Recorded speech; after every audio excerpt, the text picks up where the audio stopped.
Mamdani wants to run your grocery store. His own party wants to abolish the Senate. A heckler tried to rattle Trump. He shut it down in 4 words. Then he turned around and told Netanyahu himself, "Not your call, Bibi."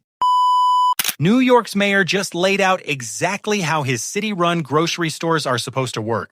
It's a lot more confident than it is convincing. Today, I am proud to announce a collection of essential staples that will be predictably 30% cheaper at all 5 of our city-run grocery stores. Once a month, our 5 city-run grocery stores will set prices for this core set of goods at 30% below typical retail prices. No exceptions, no gimmicks. The savings will last for the entire month. That means no weekly fluctuations nor sticker shock at the checkout line. Let's start with the math, because this is where the whole plan falls apart before it even opens.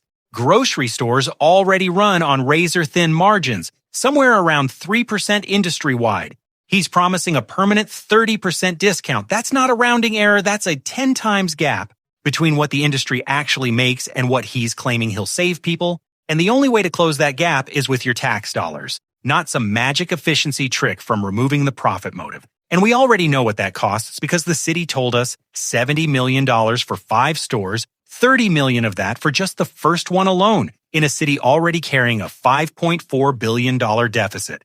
For context, a private chain like Aldi builds a full store for $1 to $3 million and can have it open in about 6 weeks. His first store isn't expected to open for years. Here's the part that should really worry anyone paying attention. This has already been tried. Kansas City ran a government-owned grocery store for years. It just closed after taxpayers ate $18 million in losses, dealing with shoplifting and empty shelves the whole way. That's not a hypothetical talking point. That's the actual result of the exact same idea in an actual American city. And even his own team is already walking it back. Officials have admitted these stores won't have butchers, won't sell hot food, won't carry beer. The pitch keeps shrinking every time someone asks a follow-up question, while the price tag stays exactly the same. But the grocery math wasn't even the most uncomfortable question he got that day.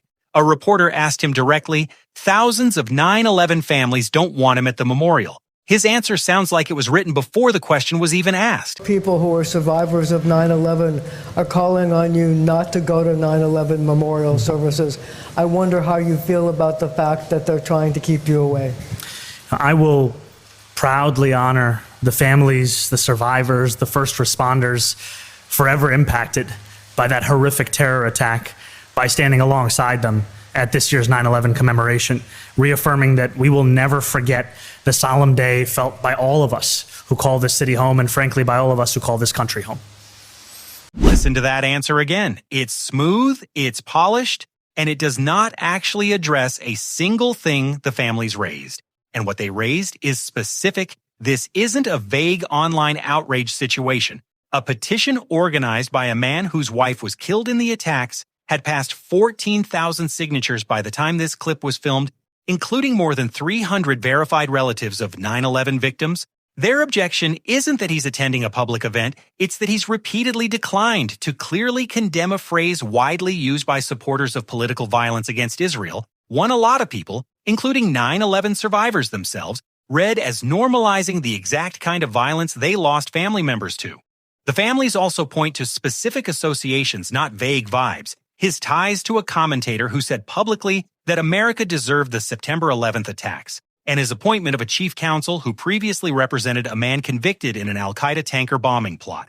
Those are direct professional and personal ties he chose to make. So when a straightforward question about why 9/11 families don't trust him gets a paragraph that could have been written for any mayor at any memorial, that's not an answer. That's a dodge. Fox News ran the Democratic Socialists' own national co-chair through a rapid-fire true or false on their platform. She said yes to every single one. Of your platform, and I want to ask you, just give me sort of a true or false on these. Abolish the Senate. True. Okay. Replace the presidency and Supreme Court as we now know them. Yep. Abolish ICE. Absolutely. Abolish borders and give amnesty to anyone currently in the U.S. illegally. As a long-term plan, yep. Defund the Pentagon. Absolutely. Abolish prisons, at least in large part. Yeah, again, that as part of a long-term program, yeah. Okay, so no prisons. Government or public ownership of most large corporations. Yeah, absolutely. Okay, so then let's go back through some of those then. Abolish the Senate. There are people who are in the Senate now who are very supportive of DSA. They lose their seats?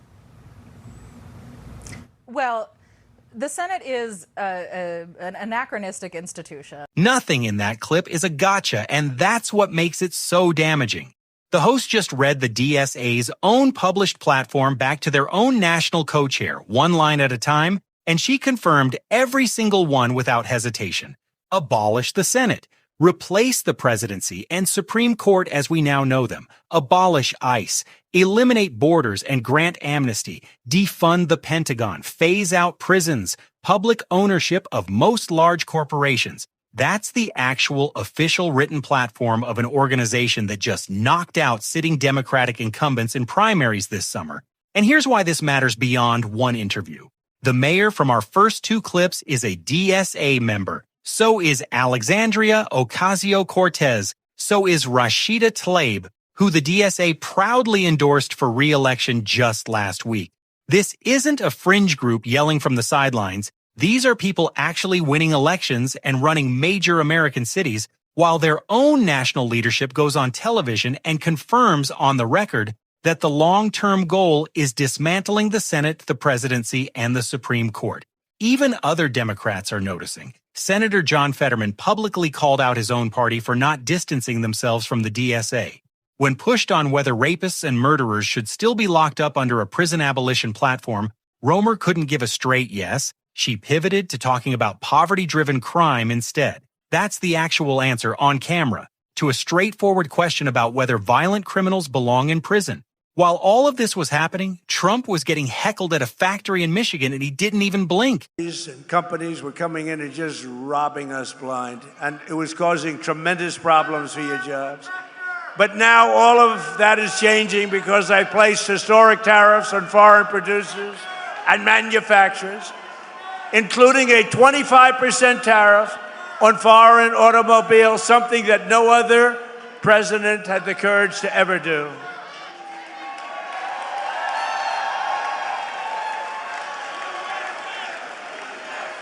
He's a communist. He's a communist.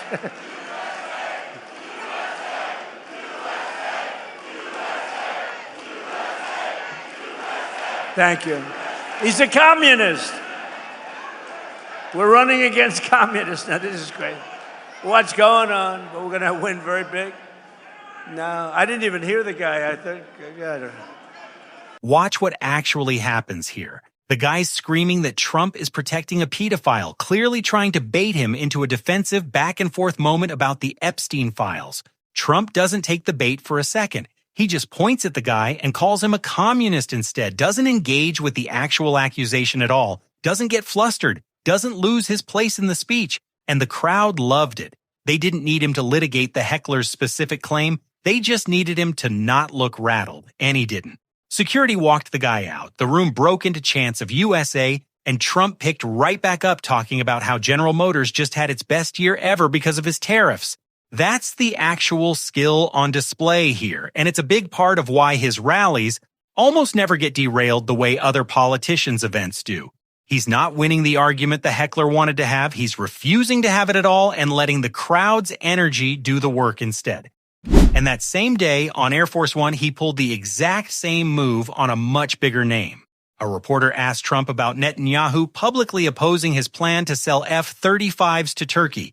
His answer was basically, not my problem, Bibi. Prime Minister Netanyahu opposes sending F-35s to Turkey. Are you going to tell him? Look, Turkey's been a great ally for me. You know, I think he's done a very good job. Did a good job with Syria.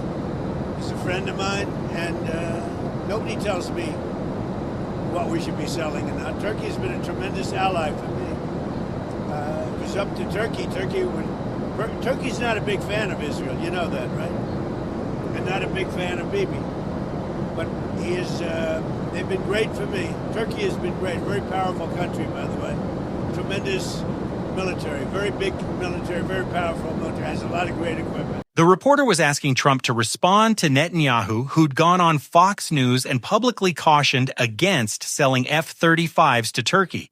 Trump's response, essentially that nobody gets to tell him what the U.S. should or shouldn't sell, wasn't just a throwaway line. Reports say that behind the scenes, White House officials said Trump was genuinely angry about that Fox interview, with one official saying Trump felt Netanyahu had no business weighing in publicly on a U.S. arms decision. And the timing is what makes this a real story, not just a soundbite.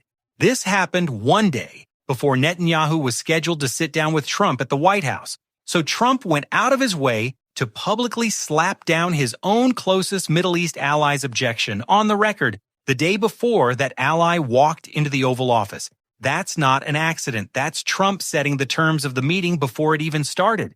To his credit, he isn't just picking a side out of spite, he's pointing at something concrete. Turkey has reportedly kept its distance from joining Iran's side in the ongoing war, which he considers a real tangible favor. And notably, he downplayed the tension overall, describing the relationship as still pretty solid. That's Trump deciding who gets the last word before the conversation even starts.